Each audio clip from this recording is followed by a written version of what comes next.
You folks know about Vicksburg. Well, maybe you know if you've been.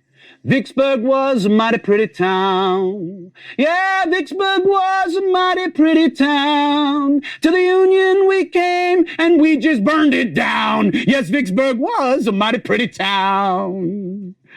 Vicksburg is built on a bluff above the Mississippi River, where the Mississippi River does a hairpin curve.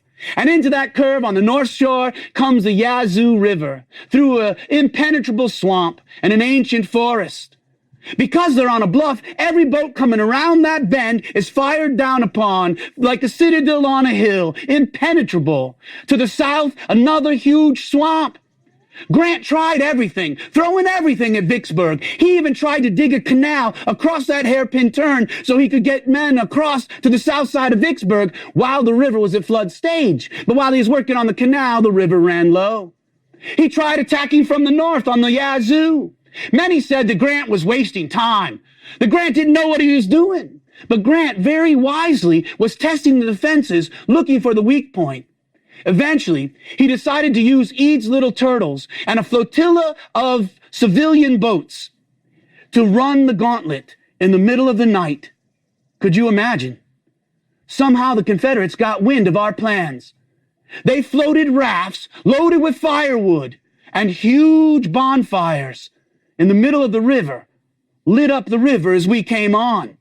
6 little turtles had a hard time firing up as the cannons rained a hail of cannonballs down upon us. One of the steamboats struck so many times it sank in the shallows, and Charles Stolbrand, the leader of the artillery unit, lost all of his cannons. The entire forces lost more than 20% of artillery, gunpowder, lead, musket balls, cannonballs still lay at the bottom of the muddy Mississippi. Luckily, another steamboat was able to pull in close and most of the men were rescued. Eventually, all of the steamboats made it past Vicksburg, and we beached the men on the south side.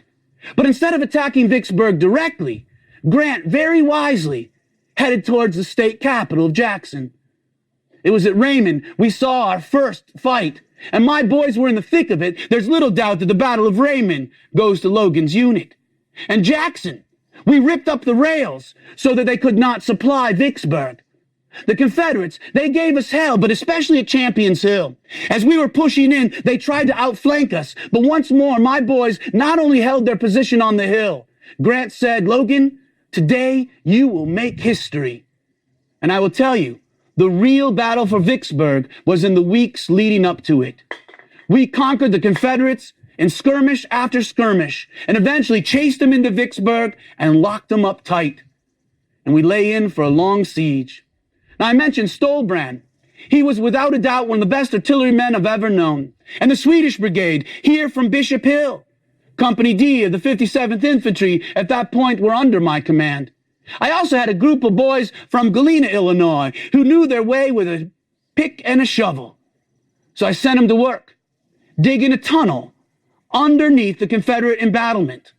I set up my tent and my camp just a few yards out of range from the Confederate cannons, as if to taunt them.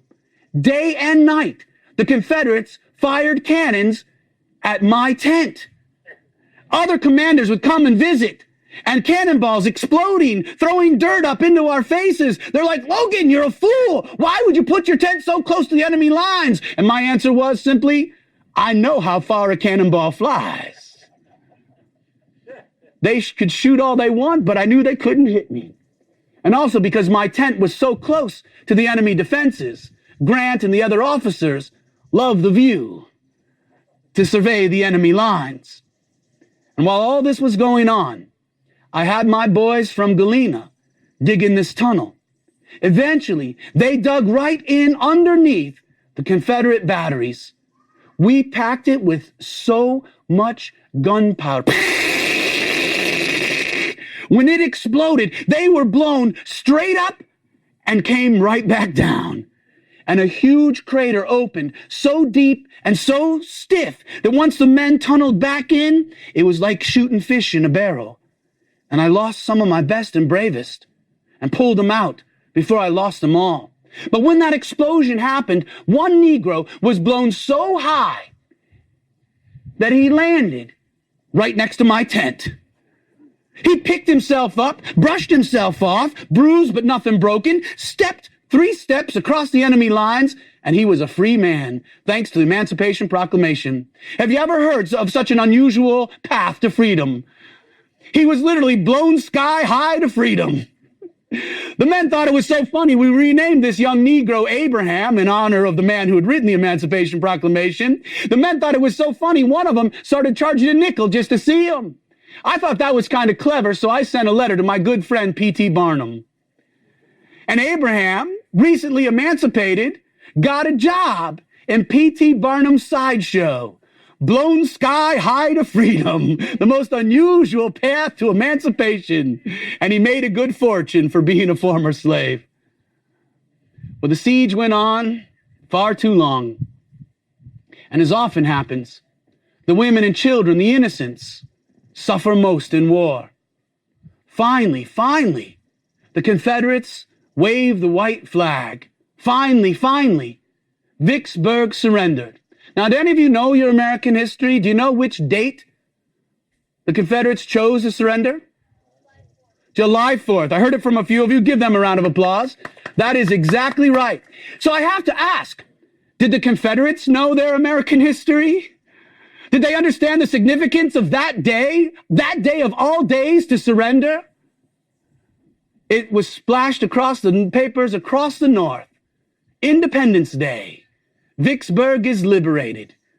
That one battle changed the tide, buoyed up a nation, reinvigorated morale of soldiers across this nation. Why, even Lincoln said, the one who captures Vicksburg wins the war. And Jeff Davis said, the president of the Confederacy, that Vicksburg is the tack that holds the two halves of the southern nation together. And once we captured Vicksburg, once we captured the Mississippi River, we could cut off hogs and hominy, supplies to Confederate troops. And without a doubt, Vicksburg was a major turning point in this war.